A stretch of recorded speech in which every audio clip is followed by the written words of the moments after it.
and welcome back to the Wasteland, everybody. Welcome back to Fallout, where today we're going to be taking a look at another top-tier energy weapon, and this is going to be the plasma rifle. Now, the plasma rifle, just like the laser rifle, has showed up in every single Fallout game so far, and it started out incredibly strong. This was pretty much like endgame gear. So the plasma rifle would show up in the very first Fallout game, and it would be modeled different than the later plasma rifles, although we did see this model come back once again in Fallout New Vegas, where we had the plasma caster, and this was the model that was used in Fallout 1, Fallout 2, and Fallout Tactics. It wouldn't really get changed to more of a regular rifle look until Fallout 3, where we'd kind of get that, and it would continue in that form, at least up until New Vegas, where we'd at least get a throwback to the plasma caster. Now, the plasma rifle was an endgame weapon in Fallout 1. It was pretty much an endgame weapon in Fallout 1, 2, and Tactics, and this weapon was incredibly strong. This was also carried by, like, super mutants primarily, which is a little bit interesting. I think the Brotherhood could also carry it in the first game, although there wasn't a whole lot of Brotherhood in the early games. So the plasma rifle did 30 to 65 damage per shot, which was one of the highest amounts of damage out of any weapon in the game, and it was very consistent. Held 10 shots, used the microfusion cell, same as the laser rifle. The laser rifle had longer range in this game, but less potential damage, although it still had pretty high damage. And then the plasma rifle had shorter range, although it still had decent enough range for most environments. And then it had more damage. So this would kind of stay the same, and it would stay that sort of theme throughout all of the Fallout games, where if you wanted more damage, plasma was generally better. Not always, but generally better. And if you wanted longer range and more accuracy, then laser would generally be better, at least for the energy weapons. But you could take both of these throughout any of your runs in pretty much any of the Fallout games, and it was a really solid combo. Plasma rifle also only required 6 strength to wield effectively in the early games, so most builds would be able to use this, especially once you factor in power armor to where you could carry around even more stuff. And generally, you were going to be getting this around the same time as power armor. You might be getting power armor a little bit earlier before the plasma rifle. It would get even stronger, though, in the first game, because it was the only weapon really that could get an upgrade, where it could turn into the turbo plasma rifle, which you did have to do a little bit more quests to get, but it was very solid because this one did even higher damage at 35 to 70 damage per shot, still had the same range, although it did take one less action point, which was really, really good to be using in Fallout 1, especially if you took fast shot and if you had bonus rate of fire by the time you were using it, which you probably would have. It would take it down to like 2 action points used every time that you shot it, which made it like pretty much in the top 3 best weapons in the game. It was pretty much the best energy weapon in the game, at least that you could consistently get. The alien blaster could technically do more damage, but even then, this was probably more consistent than that, and this took less action points, as well as this was guaranteed. So you didn't have to find a random event to get it, meaning that this one was probably better. And the only other weapon that really came close to this one, at least in the very first Fallout game, was like the power fist. And that's because you could just abuse unarmed so well in the first game. Into Fallout 2, the plasma rifle would get a little bit weaker than what it was in Fallout 1. Not necessarily because it did actually get weaker, it's just that there was stronger weapons that were introduced into the game. This is where we got things like the Gauss rifle and the pulse rifle, which were just kind of potentially better than this. Gauss rifle if you were using small guns, because you didn't have to level up energy weapons then. The pulse gun had more damage than something like the plasma rifle, as well as the pulse gun did electricity damage, which most things didn't resist. And then you also had big guns that were actually pretty good in Fallout 2, like the Bowser, which could out DPS this weapon, as well as almost all the weapons in the game. Into Fallout Tactics, it would kind of remain the same, although the turbo plasma rifle was not in Fallout Tactics, and it kind of filled the same role. It was generally a very late game weapon. The robots usually had this. No longer did like the mutants have it, because the mutants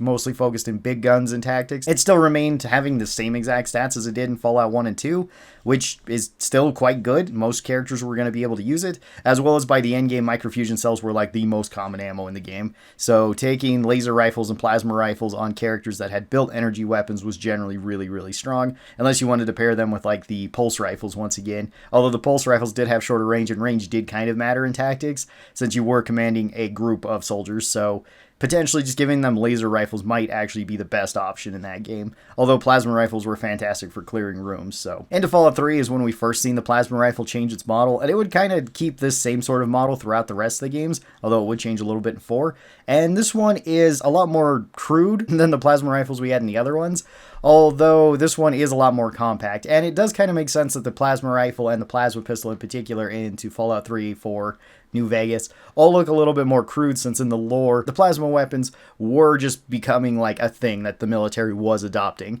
So you would probably get a whole lot of early prototypes. They were rushing them out, trying to get them working. So they probably wouldn't be in the best condition that they could be, and I do kind of like that, as well as the plasma rifles and the laser weapons do kind of get manufactured later on in the wasteland by people like the Brotherhood or other more advanced people around the wasteland. So cutting corners and making them just sort of function does kind of make sense. So the plasma rifle was a bit more common in Fallout 3. The Enclave would have this all the time, the Brotherhood would have it. It was fairly easy to get these, and the unique one, it was really easy to get. The regular plasma rifle did 45 damage per shot, which was pretty good. This one had pretty good DPS, although you did have to wait for the projectile to actually hit the target. That was kind of a new thing as opposed to the older games where you could still see the projectile hit the target, but that was more of a visual thing rather than an actual gameplay mechanic. Now the plasma would be moving slower, so it was a little bit more difficult to hit at range with plasma as opposed to like lasers, but you could still totally do it, especially if an enemy didn't know you were there. This had good crit damage, had a 2x crit modifier, which was fantastic,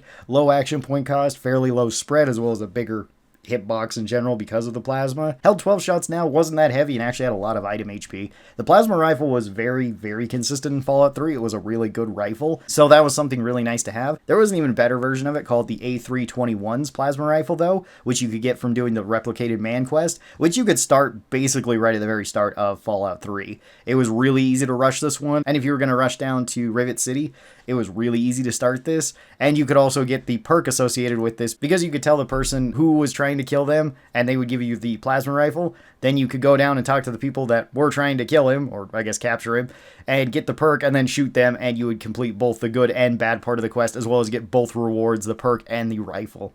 The rifle was really strong. The rifle did 50 damage per shot, high DPS, had a 2.5x crit modifier, high crit damage, low action point cost, low spread. Had all the rest of the stats of the plasma rifle, although even more HP. And you could get this one within like the first hour of playing Fallout 3 if you knew what you were doing. It was an incredibly easy weapon to get, and it was really good. You could carry it all throughout the game, and you'd have no problems. Into Fallout New Vegas, the plasma rifle would change a little bit more because, well, we'd have both the regular plasma rifle that we'd get in Fallout 3, as well as the old model would come back to in the plasma caster. And we'd also get a new plasma rifle in this one. So, the plasma rifle in New Vegas was actually not way crazy. The plasma rifle would have low requirements in New Vegas, only costing 25 energy weapons and 3 strength to wield, meaning that most characters were going to be able to use it very early on. This one did 47 damage per shot, pretty good DPS, still kept its pretty high crit damage and its 2x crit modifier from Fallout 3. Didn't really change all that much, although it did have lower item HP. The plasma rifle did break very fast in New Vegas, only having 75 HP, so you would need to fix this one up fairly often or get weapon repair kits. There was also multiple unique versions of this, as we would also get the Q35 matter modulator, which you could rush this one super easy in New Vegas if you knew what you were doing. Again, this one you could get within probably less than the first hour of the game. You could probably get this within the first 20 minutes of the game if you knew what you were doing, as it's actually a very easy weapon to get that doesn't actually require any sort of skill investment or anything for it. Skill investment can make it a little bit easier to get, but it's not necessary. This one also required 25 energy weapons and only 2 strength to wield, meaning that pretty much every character could use it. Actually, every character could, even if you had just 1 strength and you get like the strength implant, then you're up to 2, so you wouldn't even need to worry about the weapon sway. This one did less damage than the regular plasma rifle at 40, although its DPS was higher since you could shoot it faster. And this one actually had higher crit damage as well as the same 2x modifier, had very low action point cost, which was really good if you wanted to use this in a VATS build. This one also didn't use up 2 ammo like the other plasma rifles did. This one only used up 1 ammo every time that you shot it, so it was more ammo efficient, although it only held 12 rounds, so you still got the same amount of shots before you needed to reload, and it weighed a little bit less, as well as it had really high item HP for a energy weapon at 250. The Q35 was probably one of the best energy weapons in the game. It's generally considered a go-to weapon for an energy weapons build, and there's a good reason for it. It's super easy to get, it's very strong, you could use it throughout the entire game, and it uses a pretty common ammo too with the microfusion cells. As well as in New Vegas, we also got different microfusion cells that you can load into these weapons, whether you want to do like max damage or whether you want to put in like the optimize that gives you just better stats across the board. There was also technically one other plasma rifle, at least regular one, but that was just the Van Graff's plasma rifle. Was basically the same as as the Van Graff's laser rifle, which is just for a quest. It has lower stats than the regular weapon, and it's only used for like one portion of a quest. Technically, you can kind of take them to like some of the DLCs, like Dead Money. You can sort of sneak them in, but it's not really worth it as opposed to the weapons that you already get in there, because you already get weapons like the hollow rifle into Dead Money, so you don't really need to do that. We would also then get the multi-plas rifle, which was like the tri-beam laser, but it was for the plasma rifle. So this one was a plasma rifle shotgun, firing out multiple shots, and it was kind of a cool design, although I don't think it was ever really that great in New Vegas. Like, it did do a lot of damage at close range, but it wasn't substantially better than like the tri-beam laser. I think the tri-beam laser was actually much better. Either way, the multi-plas rifle, you could potentially find, or you could buy it. It was probably going to have to be bought from the Silver Rush, since I actually don't know if any enemies can start out with a plasma rifle. I think the trauma harnesses actually can in Old World Blues, but I think they're the only ones. I don't think anybody else gets them. This one required 50 energy weapons and 4 strength. This one did a whopping 105 damage per blast, although that was all 3 shots hitting, because its crit damage was actually about a third of that, as well as it just had a regular 1x crit modifier, lower action points, worse spread. It did have very, very low item HP, and this one did consume 3 ammo every time that you shot it, so you could shoot it about 10 times before you needed to reload it. It was an interesting idea to give us like energy weapon shotguns, and I think that is really cool. Also should have mentioned that the regular plasma rifle did also get the plasma rifle mag accelerator as an upgrade for it, which just made it so the projectile could move at 200% the speed. So you're more likely to hit targets at a distance. That was the only thing that it could get. It wasn't a big game changer. It wasn't like the laser rifle where you could actually slap on a whole bunch of stuff to it. It was just kind of a nice quality of life bonus. Either way, we'd also kind of have 2 other plasma rifles showing up into New Vegas with the plasma caster. And this one was a big energy weapon. Again, enemies likely wouldn't have this. The trauma harnesses and Old World Blues could have it, but I think they were about the only ones that could. I don't really remember other enemies having this. This one required 100 energy weapons and 8 strength to wield, so a lot of strength and energy weapons investment. This one would do 65 damage per shot, very high DPS, high crit damage, actually had very low action points, and it didn't have too much spread. It would also hold 10 rounds, and it would weigh 20 weight. It didn't have super high item HP, but that didn't really matter because it didn't shoot very quickly, so you weren't going to be breaking this one super fast. There was also one upgrade that you could throw on this to give it a faster rate of fire, which was also pretty good. It seemed like they really wanted to port the plasma rifle from Fallout 1 and Fallout 2 into Fallout New Vegas, and I think they did that really well, while still keeping the plasma rifle essentially from Fallout 3. Plasma caster was a very, very solid weapon, but it was generally going to be a mid to late game weapon, just because you're likely going to have to buy it, and not all vendors would start out with this, but it was very solid throughout. There was also one unique version of it that would show up in the Gunrunner's Arsenal DLC, called the Smitty Special. This is a reference to Smitty from Fallout 1, who would upgrade your plasma rifle into the turbo plasma rifle. So this one was a little bit different. It looked a little bit different overall, and it functioned a bit differently, whereas the regular plasma caster was more semi-auto. This one was fully automatic. They still had the same requirements of 100 energy weapons and 8 strength. This one did less damage per shot at only 35, although it did have higher DPS because it was full auto, as well as this one did hold 20 rounds as opposed to the 10 rounds the regular one did. Crit damage was about the same. Crit multiplier was a lot worse. Automatic weapons generally have a worse crit modifier, and this one did have better item HP. This one was potentially an upgrade, potentially a downgrade from the regular plasma caster. It really depends on how you wanted to look at it. If you just wanted a fully automatic weapon for fun, this one was really good. If you wanted more damage, then the regular plasma caster with the upgrade would generally be better though.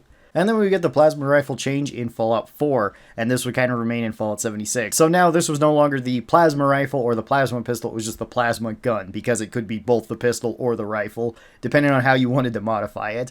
And this weapon was still actually pretty strong, and the model I actually don't hate. The energy weapons of Fallout 4 actually generally look decent. This one did good damage, as well as it did ballistic damage and energy weapon damage, so that was pretty nice. Used the plasma cartridge, it was pretty much the only weapon that did this, and it held 30 rounds by default, which was pretty good. All the rest of its stats were fairly high, and the plasma rifle was usually more of a mid to late game weapon into Fallout 4. There were certain ways that you could rush it, which was good, and you could also modify this one heavily depending on how you wanted it to work. You could turn it into a long-range sniper plasma rifle, you could turn it into just a small plasma pistol, you could turn it into a plasma shotgun. There was actually quite a few different ways that you could use this. You could even turn it into like a flamer version of itself, which was interesting and potentially really overpowered depending on what legendary effect you got on your plasma rifle. There was also 2 unique variants of the plasma rifle that you could get. One of them was called the Experiment 18A plasma rifle. This one was built usually more like a sniper, and this one had the rapid ability on it, which was just a faster rate of fire and a faster reload speed. Generally a pretty good effect for just about every weapon.